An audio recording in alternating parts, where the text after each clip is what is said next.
You're watching Notepad. I'm your host, Ibrahim Sani. With the content services on the rise, streaming services on the rise, and some of them actually at a very low price point, a lot of consumers are now thinking about just dropping the whole piracy notion and going for paid services altogether. However, piracy still remains to be a big concern, not just for the streaming services, but for broadcasters like Astro, for instance. So joining us for this evening is a good friend of mine, the equity research analyst at CGS-CIMB, who looks at the media sector, Kamarul Anwar. How are you, Kamarul? I am good, Ibrahim. How are you this morning?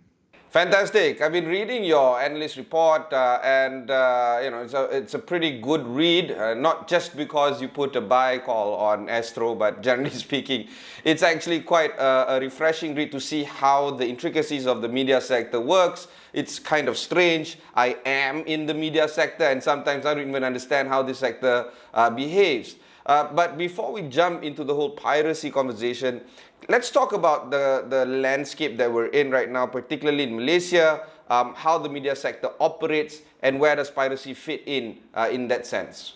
Definitely, the media powerhouse in Malaysia is confined to the broadcasting space, meaning coming from the satellite medium, and also we have our free-to-air players, but we don't have a lot of streaming players right now because Malaysia doesn't have the scale. We have tried with with some streaming services, but a lot of them they can't they can't expand regionally, and the streaming business requires scale. It's not just regional but also global as well. So currently, for the streaming space, it is going to be occupied by the international players. We already have Netflix that came in 2016. And then we just had the Disney coming in with Disney Plus Hotstar in June. Coming over the next 12 to 24 months, we're going to see even more streaming players coming in. And Astro has committed to bring in up to 15 streaming services. Bringing in meaning as in they become the distributor for the streaming services into the Malaysian market. They plan to bring up to 15. We know that Warner Media plans to bring HBO Max sometime next year, and there could be even more, from the Hollywood studio giants. There could be more even from the Chinese giants, and also the other regional players, and also streaming services that want to focus on sports content. Yeah, Kamarul, I just want to understand a little bit better because the price point, as I mentioned earlier, is quite low. I have the 4K family service from Netflix for 55 ringgit.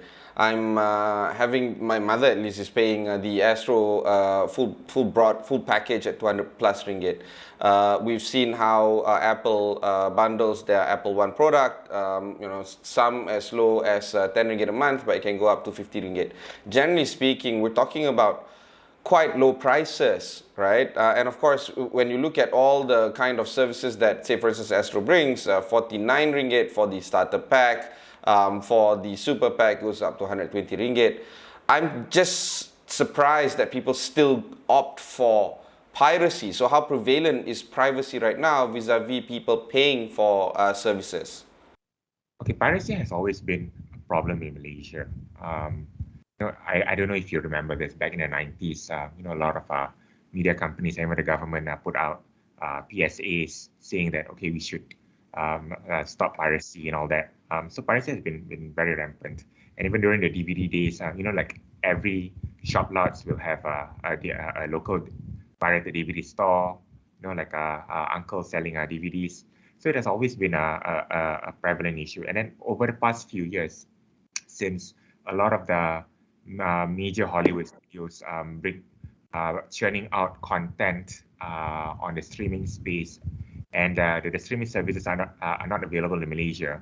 So for a lot of these, Hollywood aficionados or people who prefer international content, their choice of, their recourse to watch all these shows that are not available in Malaysia is only through streaming.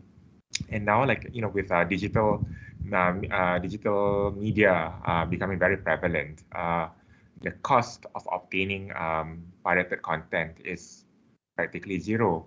They just have to pay, for the internet bills. So piracy has always been a major issue in Malaysia, and also like for you to say that okay, some streaming services you say that it's quite cheap and all that, but for most, I mean, I wouldn't say for most, but for a lot of Malaysians, it's still a very expensive undertaking for them, simply because cost of living is creeping up over the past few years for Malaysians. And then there's a Maslow's hierarchy of needs, right? You have to cover your physiological needs first before you obtain the more aspirational needs, like philosophical needs and your self-esteem and whatnot. So if you can't even cover your physiological needs, then there will be even less room for for expenses on entertainment and media. So that's why piracy is very prevalent in Malaysia. All right. We need to understand also the trajectory of things. Is piracy on the rise? Is it on the decline? Are people taking up streaming services, paying streaming services? Or is it flatlining? Where do we see the trend moving towards? Okay, we don't know for sure the exact figure for piracy. Like, I mean, your parent company Astro estimated in 2019 that the Malaysian media industry forfeited about 2.3 billion ringgit worth of revenue and sales to piracy. We can only estimate that the figure should be higher because there were more cord cutting over the since the study was released, and more people have lost their jobs. Purchasing power has become weaker and weaker by the year. The ringgit has become weaker as well. So it could be on the rise currently. But the good thing is, again, your parent company is doing all this, streaming bundling strategy. So the hope is that, okay, I did say about like piracy is prevalent in Malaysia because Malaysians do not have the purchasing power, but there are plenty of people who can afford legal services. They just are very cavalier towards piracy. So all these people who toot Starbucks latte and drink Starbucks latte every day, they definitely can afford legal services. But still, I mean, if you can get it cheap, then they definitely would want something cheaper lah. So Astro's strategy of bundling all the streaming services also comes with lower price points. Like say Disney Plus Hotstar. If you subscribe to Disney Plus Hotstar separately from Astro, it costs you 54 ringgit 90 cent for 3 months, or an average of 18 ringgit 30 cent a month. But if you subscribe it through Astro, you only got paying 5 ringgit a month effectively for Disney Plus Hotstar. And with all the other streaming services that are coming, okay, say HBO Go currently is free for all MovieSpec subscribers. And we can only assume that the other streaming subscription services that are coming later will be offered at a lower price through Astro. It seems like there's two segments here. People who can afford and therefore they go for pirated contents. People who can afford but they need to change their consumer behavior. Yeah. Does this mean that addressing or tackling one group over the other requires a lot of rethinking process? Because if you can't afford and therefore you pirate, there's nothing much you can do because of the issue of, as you put it, Maslow theory of needs. Put food on the table first, then we go for Netflix, right? Or then we go for Astro. That's, of course, it's an easy kind of problem to dismantle. The, I guess, trickier problem to dismantle is this. If you're looking at the higher end of M40 and the T20, if they can spend latte every now and then, but they can't, dish out 18, 15 ringgit a month for a proper content thing, then it's a modulation of behavior. One idea that I'm thinking of is to modulate this kind of behavior is to present to them a really good value proposition where you have a single bill and you have a big name, let's say Astro, and then you put all the streaming services under this big name and everything is falling under a single UI. and a single search bar, and you can search all the content from it. Wouldn't this be such a compelling move to get them on board? Because we've tried the enforcement bit, nothing works. We've been trying enforcing for the past 20, 30 years. Piracy, I mean, we're talking about Maslow theory of needs. Even in the policing world, policing piracy content is like, I don't know, item number 300 for the police. So it's not really working for the enforcement bit. So do you think that this could be the holy grail, the silver bullet for us to actually resolve the whole piracy issue? Okay, you asked a very long question, so I'm going to answer in a very long response as well. So yeah, I agree with you. There are two sets of problems that we have to tackle here. One is the consumer behavior of the upper end of the Malaysian society, and then secondly, the income issue for the lower end of the society, which makes up the majority of Malaysians, by the way.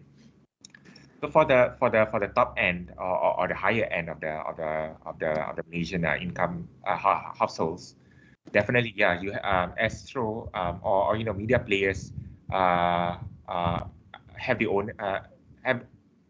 onus is on media players, to help change the consumer behavior, because back then, okay, yeah, the Malaysian consumers have legitimate grouses, because they did say that back then, okay, there's no new shows that are playing in the international channels that are available in Malaysia, or that that there's always reruns only, and they want new content, fresh content, and they want it in the on-demand format. So okay, now Astro is bringing in all the streaming services, and also refreshing their distribution lineup and all that. So yeah, the onus is on Astro to do that, but also the responsibility falls as well on the consumers. You've been complaining and grumbling over the years, and Astro is bringing in all these things. So you have to change your you have to change your mindset. No longer that you can go torrent and all that, because there's no excuse for you to evade the legal services. I mean, just like I pointed out earlier that an average subscription cost for Disney Plus is like Disney Plus Hotstar is 18.30 a month. You buy a Starbucks latte that will cost at least about the same price as Disney Plus Hotstar, and sometimes for some of you, you can even drink like 2 cups of latte at Starbucks every day. So I mean, there's no harm, like cutting out 1 or 2 latte just to get Disney Plus Hotstar. You can drink Nescafe; it's only like a few cents, per cup. But for the bigger issue right now here is the ones who cannot afford legal services, and my heart goes out to them, because most of them can't even afford,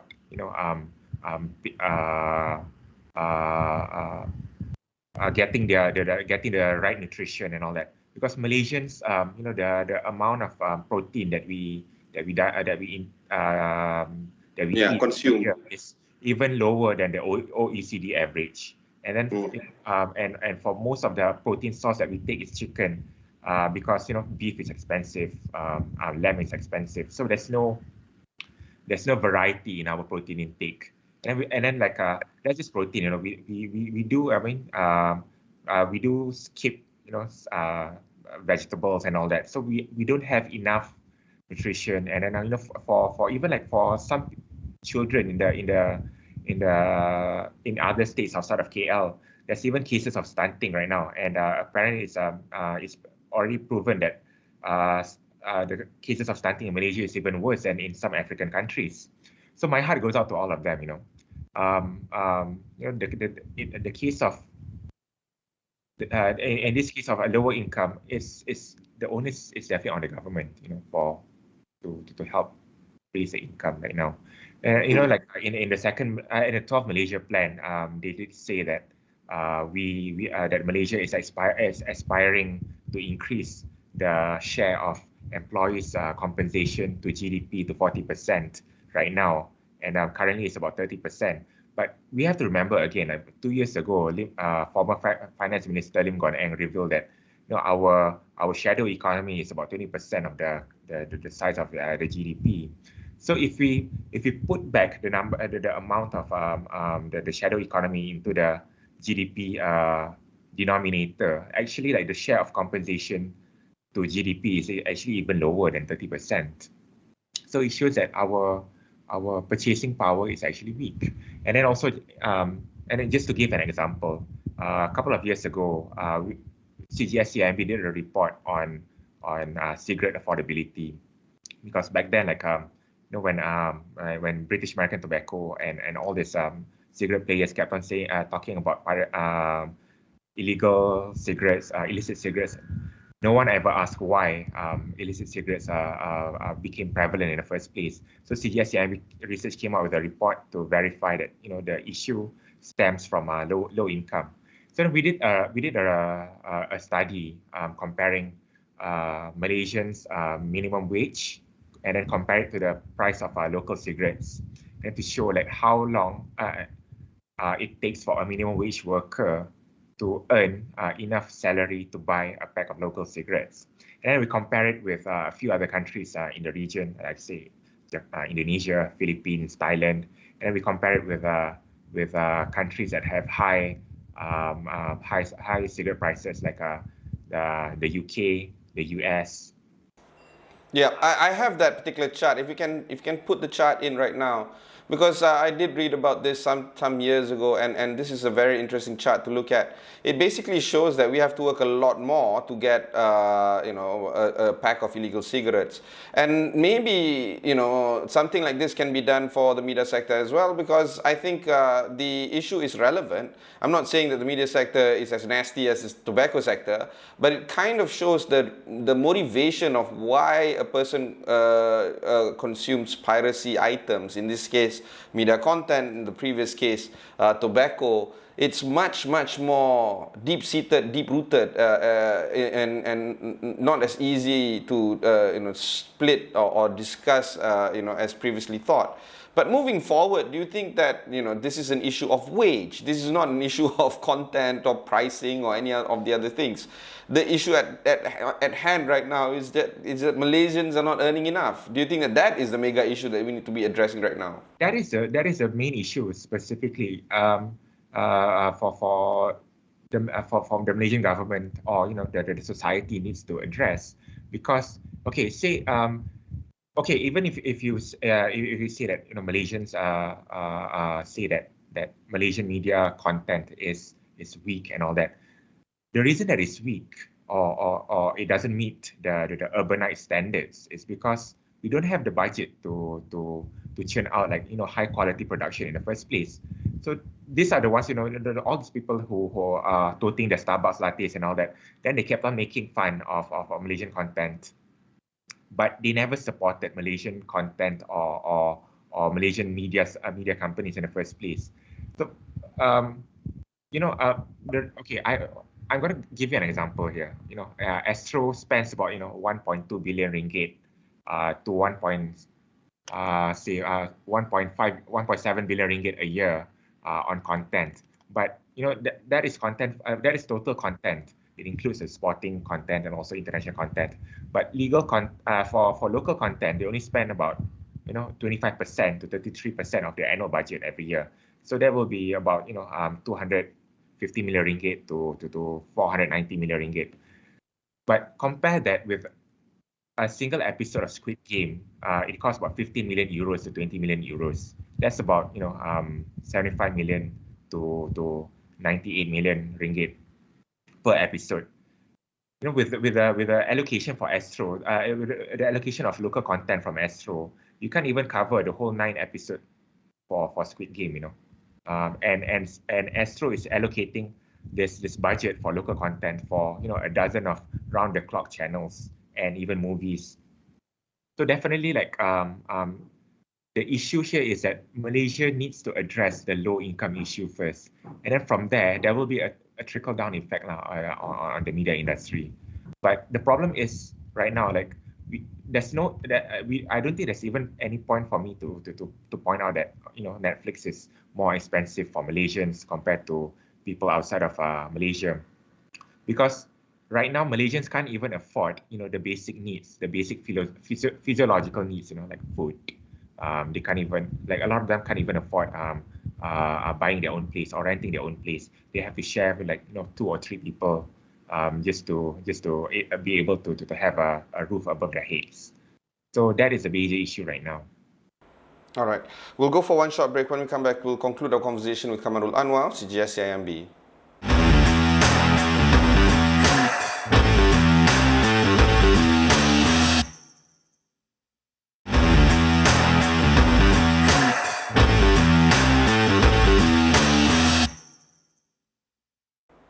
Thanks for staying on with us. I have with me Kamarul Anwar, the equity analyst for the media sector at CGS-CIMB. Kamarul, we don't have much time left, but maybe you can touch a little bit more about content creation. You alluded to a little bit just now before the break. There was an interview that was done by the Chief Content Officer of Netflix as well as the co-CEO. He holds those two posts, Ted Sarandos. He was talking about the kind of infrastructure investment that requires a lot of money, but at the same time that dwarfs the kind of money that Netflix puts in for content creation. Do you feel that the private equity sector, that the private institutions, that I don't know, state-owned enterprises, for instance, has to jump in and fund this sector and help content creators create super good content? Because we've seen how this has worked for the Korean entertainment business and how it has shaped Korean culture globally. And the trickle-down effect, when we talk about trickle-down effects, that's like Korean fried food, K-pop, you name it, right? Do you feel that now is an opportunity for us to get more private money into this space to help us, broadcast the kind of culture that Malaysia has? Okay, for private institutions, definitely that, for them to undertake any endeavor, they will always have, the issue, returns and profits in mind. But if it's uneconomical for a lot of players to come in and make money in Malaysian entertainment industry, personally, I don't see there's any point for a lot of players to come in. We already have Astro as it is right now. So, Malaysia is a very small market. So there needs to be limited player because there's not much cake for pie to be distributed. So the Astro has already filled the niche for every entertainment need already. But in Malaysia for content production, I agree with you that like just the example of Korean content that you pointed out. The local entertainment scene needs the government support. It's not just from funding, but also from giving the good tax breaks, providing good legislator. Right now, with a very strict censorship content and all that, I don't know whether it's conducive, for local filmmakers to come up with very compelling content, because there's just way too many restrictions currently. Yeah, of course. Yeah, it needs to be said because Korean, industry was actually aided quite substantially by the government institutions as well. Before we conclude this conversation, do you want to share some predictions that you have when it comes to the media sector? Okay. Because the nature of my job is I'm an equity research analyst. So we look at stocks and companies' financials. For us at CGS-CIMB Research, we are hopeful that Astro's digital convergence strategy, whereby that they gather all these streaming services into one umbrella of a mega streaming service under Astro banner, could be the catalyst to generate interest among the lab subscribers and people who frequented to illegal streaming sites, but actually can afford legal services to come back to the Astro fold. So we are hopeful that beginning next financial year onwards, there will be top line growth in Astro, and also with that top line growth to Astro, it essentially is a win for the whole media industry in Malaysia.